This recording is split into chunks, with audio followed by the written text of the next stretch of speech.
The mop handle was cold in Grace Thompson's hands as she stood frozen outside Conference Room A on the 40th floor of Preston Industries. She had come to clean the room before the big meeting, but the door was slightly open, and the voices inside made her stop. "Once he signs these papers, the company is mine," a man said. Grace recognized the voice. It was Victor Hale, the chief financial officer. She had cleaned his office many times and always felt uneasy around him. "Jonathan trusts me completely. He has no idea that these documents give me full control. The clauses are buried so deep that even his lawyers missed them." "And the signatures?" another voice asked. This one belonged to a man Grace did not know. "Forged perfectly," Victor replied with a low laugh. "His late wife's signature on the original partnership agreement, adjusted to give me majority shares upon any transfer of assets. Jonathan thinks he is just restructuring the company. By the time he realizes what happened, it will be too late. I will own Preston Industries and he will have nothing." Grace's heart pounded so hard she thought they might hear it through the door. Her hands trembled. She thought of her daughter Lily at home waiting for her. She thought of the bills piled on her kitchen table. She thought of how easy it would be to just walk away, to pretend she heard nothing. She was just a janitor. Nobody would believe her anyway. But then she thought of Jonathan Preston. She had worked in this building for 3 years. She had seen him stay late, working hard to keep his employees paid during tough times. She had seen him personally visit the custodial staff every Christmas with gifts and kind words. When her husband Marcus died 2 years ago, Jonathan had sent flowers and a card, even though he probably did not even know her name. He was a good man. And good men did not deserve to be robbed by the people they trusted. The meeting was scheduled for 2 p.m. Grace looked at the clock on the wall. It was 1:45. She had 15 minutes to decide what to do. She went back to the custodial closet on the 38th floor. Her supervisor, Raymond Foster, looked up from his clipboard. "You look like you saw a ghost," Raymond said. Grace opened her mouth, then closed it. She told Raymond he would tell her to stay out of it. He had worked here for 30 years by keeping his head down and his mouth shut. "Just tired," she said. At 1:55, Grace found herself standing near the main conference room on the executive floor. The large glass doors were open, and people in expensive suits were taking their seats around the long mahogany table. She saw Jonathan Preston at the head of the table. He looked tired, with dark circles under his eyes. His wife had died of cancer just 8 months ago, and the grief still showed on his face. Victor Hale sat to his right, smiling like a cat watching a mouse. The other man Grace had heard, a lawyer she did not recognize, sat beside Victor with a stack of documents. Grace gripped her mop. She was wearing her bright blue janitor uniform with her name tag pinned to her chest. Her braids were pulled back neatly. She looked like what she was, a cleaning lady who had no business being anywhere near this meeting. But she could not walk away. The lawyer slid the documents across the table to Jonathan. "Just sign here, here, and here, Mr. Preston. This will complete the restructuring you discussed with Mr. Hale." Jonathan picked up the pen. His hand moved toward the first signature line. Grace moved before she could stop herself. She walked straight into the conference room, past the shocked faces of executives and lawyers, until she was standing right beside Jonathan Preston. "What is this?" Victor demanded, his face turning red. "Security. Someone remove this woman immediately." But Grace had already leaned down. Her lips were inches from Jonathan's ear. In a whisper so soft that only he could hear, she said 4 words that would change both of their lives forever. "Don't sign this. Please." Jonathan's pen stopped moving. He looked up at Grace.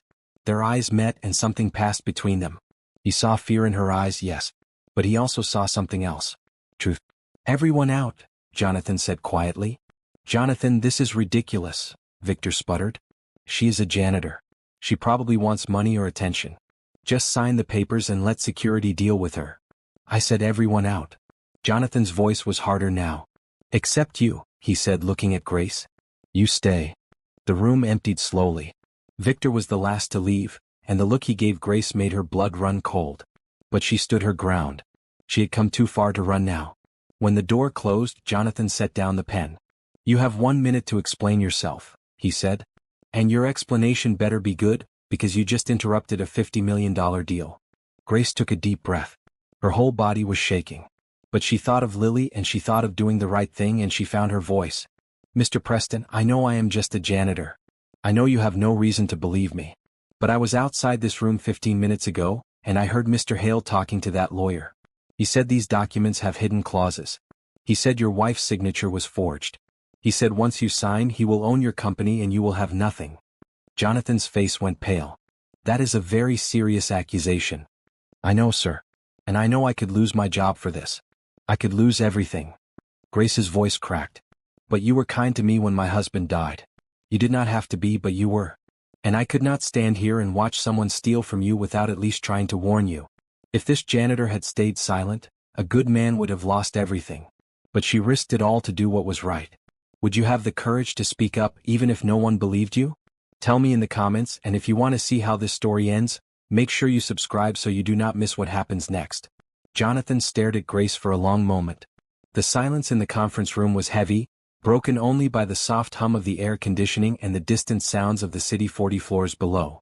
What is your name? He asked finally. Grace Thompson, sir. Jonathan nodded slowly. He looked down at the documents on the table, then back at Grace. Mrs. Thompson, do you understand what you are asking me to do? Victor Hale has been my partner for 15 years. He stood beside me at my wedding. He held my hand at my wife's funeral. You are asking me to believe that he is trying to steal my company based on a conversation you claim to have overheard. I understand, sir. And I am not asking you to believe me blindly. Grace's voice was steady now, even though her heart was racing. I'm just asking you to check. Have someone else look at those papers. Someone you trust who is not connected to Mr. Hale. If I am wrong, you can sign tomorrow and fire me for wasting your time. But if I am right. She let the sentence hang in the air. Before Jonathan could respond, the conference room door burst open. Victor Hale strode in, his face twisted with anger. Behind him came 2 security guards in gray uniforms. Jonathan, this has gone on long enough, Victor said. This woman is clearly disturbed. She interrupted a major business meeting with wild accusations. I want her removed from the building immediately and charged with trespassing. Jonathan held up his hand. Victor, calm down. Calm down? She just accused me of fraud in front of the entire board. My reputation is at stake here. Victor pointed at Grace. She is probably working with a competitor. Or maybe she wants a settlement to keep quiet. These people always want something. These people? Jonathan's voice went cold. Victor seemed to realize his mistake. I did not mean it like that. I just meant troublemakers. People who make accusations without evidence. Grace stayed silent. She knew that anything she said now would only make things worse. But she noticed something interesting. Victor was sweating. His hands were shaking slightly. For a man who claimed to be innocent, he looked very nervous. The meeting is postponed, Jonathan said. I am going to have the documents reviewed by an independent attorney before I sign anything. Victor's face went white. Jonathan, we have been planning this restructuring for months. The other board members are waiting. If we delay now, it will look like you do not trust your own team. Then it will look like that, Jonathan said simply. He turned to the security guards. Please escort Mrs. Thompson back to her work area. She is not to be terminated or disciplined in any way. Is that clear? The guards nodded. Jonathan, this is a mistake, Victor said through gritted teeth. Maybe. But it is my mistake to make. Jonathan looked at Grace one more time. Mrs. Thompson, I will be in touch. Grace followed the security guards out of the conference room. She could feel Victor's eyes boring into her back, filled with hate. She had made a powerful enemy today. But she had also done the right thing. Whatever happened next, she could live with that. When she got back to the custodial area on the 38th floor, Raymond was waiting for her. Girl, what did you do? He asked, his eyes wide. The whole building is buzzing. They are saying you walked right into the executive meeting and whispered something to Mr. Preston himself. I did what I had to do, Grace said. She sat down heavily on a storage crate. Her legs felt like jelly. Raymond, I might have just ruined my life. Raymond sat down beside her. He was 60 years old, with gray hair and kind eyes. He had been like a father to Grace since she started working here. Tell me what happened, he said gently. Grace told him everything. When she finished, Raymond let out a long whistle. That is quite a story, he said. And you are sure about what you heard? I am sure. Raymond was quiet for a moment. Then he put his hand on her shoulder. Grace, I have worked in this building for 30 years. I've seen a lot of things. And I have learned that the quiet ones, the ones who clean the floors and empty the trash, we see more than anyone thinks. You did a brave thing today. Whatever happens, you should be proud of that. What if Mr. Preston does not believe me? What if Victor convinces him I am lying? Then at least you tried. That is more than most people would do. Raymond stood up. Now go home. Be with your daughter. There is nothing more you can do tonight. Grace nodded. She gathered her things and headed for the elevator. As she waited, she saw Ellen Monroe, Mr. Preston's executive assistant, walking toward her. Ellen was a thin woman in her 40s with sharp eyes and a no-nonsense attitude. She always wore stylish blouses in green or burgundy. "Mrs. Thompson," Ellen said. "Mr. Preston asked me to give you this." She handed Grace a business card. On the back, written in neat handwriting, were 2 words, "Thank you." Grace looked up at Ellen. "Does he believe me?" Ellen's expression softened just a little. "I think he wants to. I have worked for Jonathan Preston for 12 years. He is a good judge of character. And he is no fool." She paused. "Go home, Mrs. Thompson. Get some rest. I have a feeling tomorrow is going to be a very interesting day." Grace did not sleep well that night. She lay in bed, staring at the ceiling, listening to the sounds of the city outside her small apartment window. In the next room, Lily was sleeping peacefully, unaware that her mother's entire life might be about to change. At 7 a.m., Grace's phone rang. The number was unfamiliar. "Mrs. Thompson? This is Ellen Monroe from Preston Industries. Mr. Preston would like to meet with you this morning. Can you come to the office at 9? Grace's heart jumped. "Yes. Yes, I can be there." "Good. Come to the executive floor. I will meet you at the elevator." Grace dropped Lily off at school, then took the subway to Preston Industries. She was wearing her nicest clothes, a simple red blouse and black pants, instead of her janitor uniform. She wanted to look professional even though she felt anything but. Ellen was waiting at the elevator as promised. She led Grace through the executive suite to a private office Grace had never seen before. It was smaller than the main conference room, with comfortable chairs and a view of Central Park. Jonathan Preston was standing by the window. He turned when Grace entered. "Mrs. Thompson, thank you for coming." He gestured to a chair. "Please sit down." Grace sat. Her hands were folded in her lap to keep them from shaking. "I spent most of last night going over those documents with my personal attorney," Jonathan said. He sat down across from her. "A woman named Sandra Cole. She is not connected to the company in any way." "And what did she find?" Grace asked. Jonathan took a deep breath. "She found exactly what you said she would find. Hidden clauses that would transfer full control of Preston Industries to Victor Hale. She also found irregularities in my wife's signature on the original partnership documents. It appears to be forged." Grace felt a wave of relief wash over her. "So you believe me?" "I do."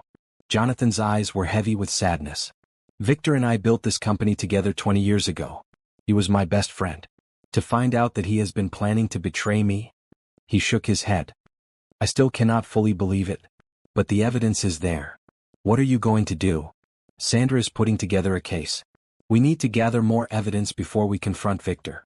If we move too quickly, he might destroy documents or transfer assets." Jonathan looked at Grace. "But I want you to know that I am grateful for what you did. You saved my company. You saved my son's future. That is not something I will forget. I did not do it for a reward, Mr. Preston." "I know. That is why I want to give you one anyway." Jonathan leaned forward. "Mrs. Thompson, I want to offer you a new position at Preston Industries. Director of Building Operations. You would oversee all custodial and maintenance staff, with a salary 3 times what you are making now. Full benefits, including college tuition for your daughter when the time comes." Grace stared at him. "Mr. Preston, I am not qualified for that position. I am just a janitor." "You are a janitor who was brave enough to speak up when everyone else stayed silent. You are observant, honest, and you clearly care about doing the right thing. Those are exactly the qualities I need in my leadership team." He smiled slightly. "Besides, you know this building better than almost anyone. Who better to run its operations?" Grace thought about Lily. She thought about the bills on her kitchen table, the second job she had been considering, the worry that kept her awake at night. "Yes," she said. "I accept. Thank you, Mr. Preston. Thank you so much. Please call me Jonathan." Over the next few weeks, Grace settled into her new role. It was challenging, but she found that she was good at it. The custodial staff respected her because she had been one of them, and she worked hard to earn the respect of everyone else. One evening she was working late, reviewing schedules in her new office on the 35th floor, when there was a knock at her door. It was Jonathan. "I saw your light on," he said. "Do you always work this late?" "I could ask you the same thing." Jonathan smiled. It was the first real smile Grace had seen from him. Fair point.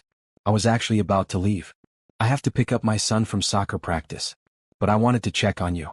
See how you are adjusting. It is a lot to learn, Grace admitted. But I like it. I like feeling like I am making a difference. Jonathan nodded. I know what you mean. When I started this company, it was just me and Victor in a tiny office with one computer.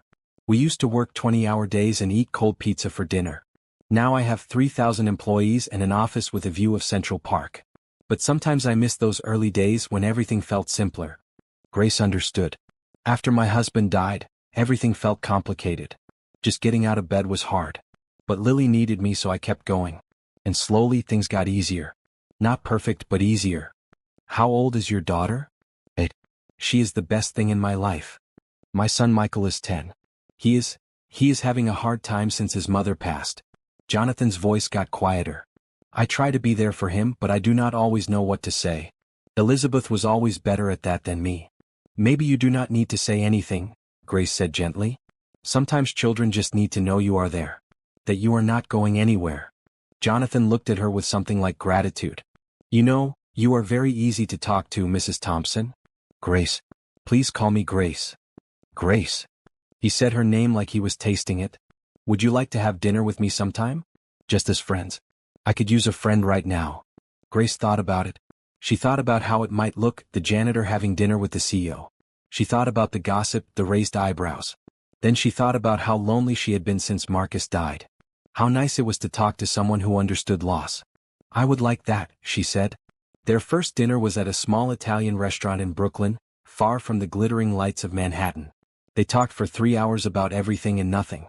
Grace learned that Jonathan had grown up poor, the son of a factory worker, and had built his company from nothing. Jonathan learned that Grace had been a straight-A student in high school but had given up her college plans to take care of her sick mother. Do you ever regret it? He asked. Giving up college? Sometimes. But my mother needed me.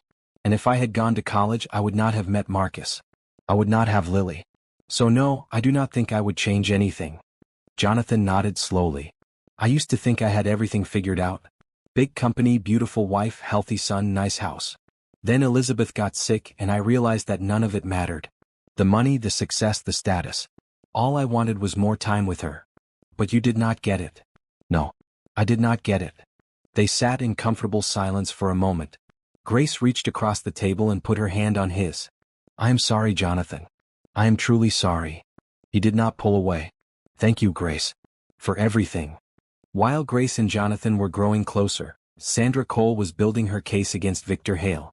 The attorney was thorough and relentless, digging through years of financial records and corporate documents. The fraud goes deeper than we thought, Sandra told Jonathan during a meeting in his office. Grace was there too at Jonathan's request. Victor has been siphoning money from the company for at least 5 years. Small amounts at first, but the total is now in the millions. He has also been meeting with competitors, sharing proprietary information in exchange for what appears to be consulting fees. Jonathan's face was hard. Can you prove all of this? I can prove most of it.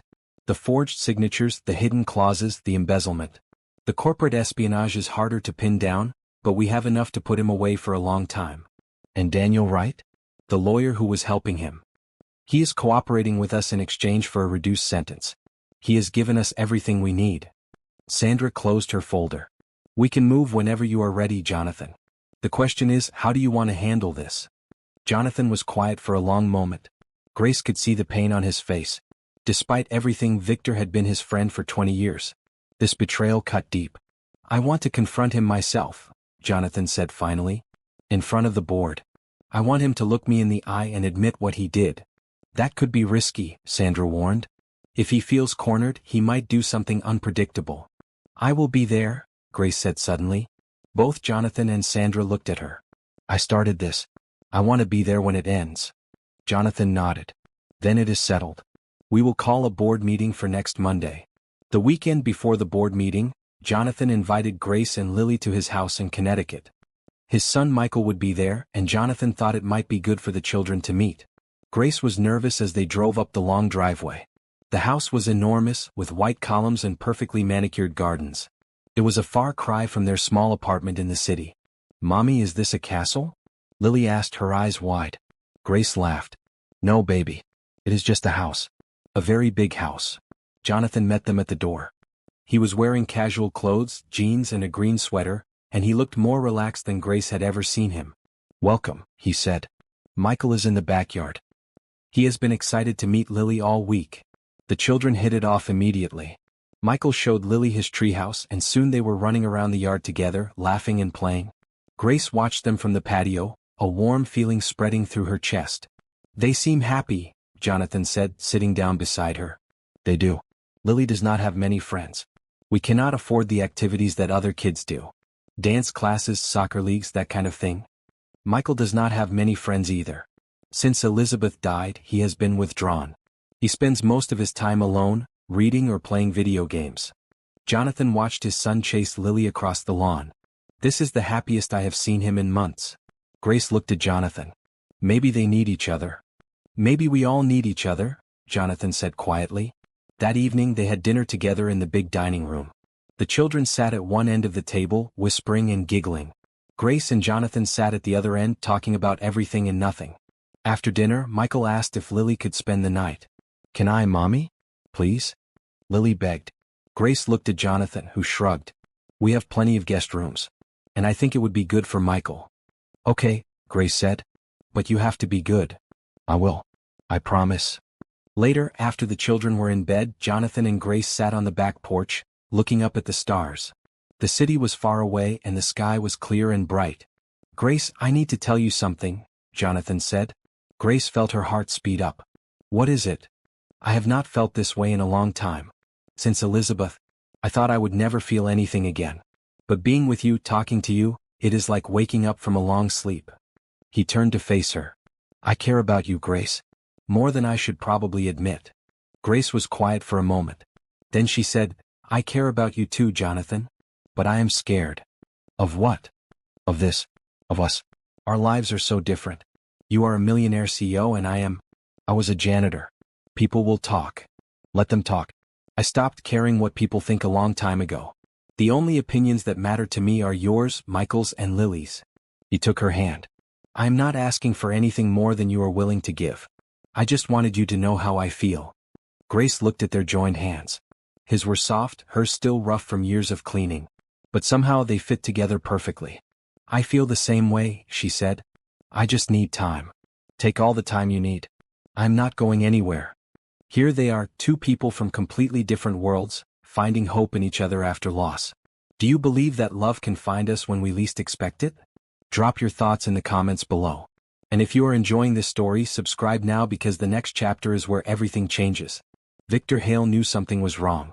Jonathan had been avoiding him for weeks, canceling meetings and ignoring his calls.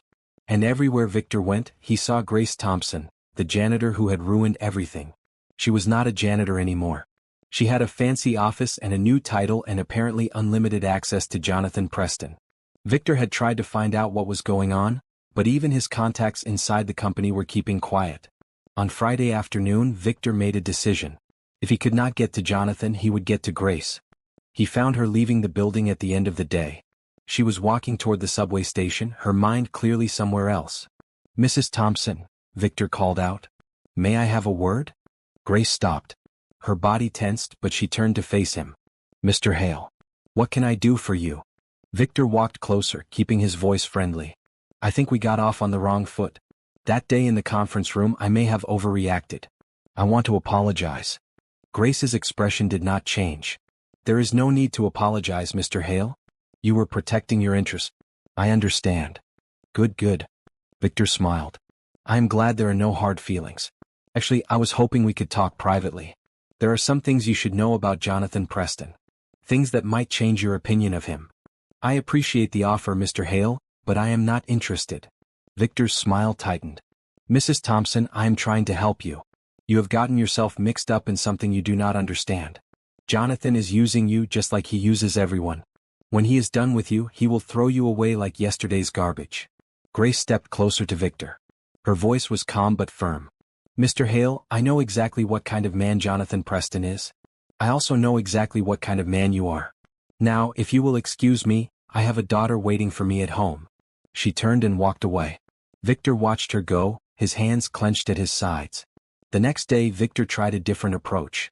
He showed up at Grace's apartment building, waiting outside until she came home from work. "Mrs. Thompson," he said, stepping out of his car. "Please just hear me out." Grace stopped on the sidewalk. Lily was holding her hand, looking up at the strange man with wide eyes. "Who is that, Mommy?" Lily asked. "Nobody, baby. Go inside and start your homework. I will be right there." Lily went into the building. Grace faced Victor, her expression hard. "You should not be here, Mr. Hale. I came to make you an offer." Victor pulled an envelope from his jacket. "There is a check in here for $500,000. All you have to do is leave New York. Start a new life somewhere else. Forget everything you heard that day in the conference room." Grace looked at the envelope. $500,000. It was more money than she would make in 10 years. She could buy a house, send Lily to private school, never worry about bills again. But she thought about Jonathan. She thought about Michael. She thought about what kind of person she wanted to be. "Keep your money, Mr. Hale," she said. "I am not for sale." Victor's face twisted with anger. "You are making a mistake. Big mistake. You have no idea what I am capable of." "Neither do you," Grace said. "Good night, Mr. Hale." She went inside and did not look back. On Sunday morning, Jonathan called Grace. "Victor came to see you?" he asked, his voice tight with concern. "How did you know?" "I have had security watching you since the board meeting was announced. I was worried Victor might try something." Jonathan paused. "Grace, I am so sorry. I should have warned you." "It is okay. I can handle Victor Hale." "I know you can. That is one of the things I admire about you." Jonathan sighed. "Listen, there is something I want to give you. A bonus for everything you have done for the company. I know you said you did not do it for a reward, but I want to do this. Please let me." Grace was quiet for a moment. Then she said, "What kind of bonus?" "I want to pay off your debts. Your apartment lease, your credit cards, your car loan. All of it." Grace's breath caught. "Jonathan, that is too much. I cannot accept that." "You can and you will. Grace, you saved my company. You saved my family's future. What is money compared to that?" His voice softened. "Please, let me do this for you. For you and Lily." Grace thought about all the sleepless nights worrying about how to pay the rent. She thought about the second job she had been considering, the time it would take away from Lily. She thought about what it would feel like to be free of that constant weight. "Okay," she said. "Thank you, Jonathan. I do not know how to thank you. You already have. More than you know." That night, Grace told Lily about the changes coming to their lives. No more worrying about money. No more skipping meals to save on groceries. A real future. Lily threw her arms around her mother. "Does this mean we can get a dog?" Grace laughed, tears streaming down her face. "Maybe, baby. Maybe." Monday morning arrived gray and cold. Grace dressed carefully, choosing a maroon blouse that made her feel strong. She took the elevator to the executive floor and found Jonathan waiting outside the main conference room. "Are you ready?" he asked. "As ready as I will ever be." They walked in together. The board members were already seated around the long table. Victor Hale was at his usual spot, looking confident despite everything. He clearly did not know what was coming. Sandra Cole stood at the head of the table, a stack of documents in front of her. "Ladies and gentlemen," Jonathan said, taking his seat. "Thank you for coming on such short notice.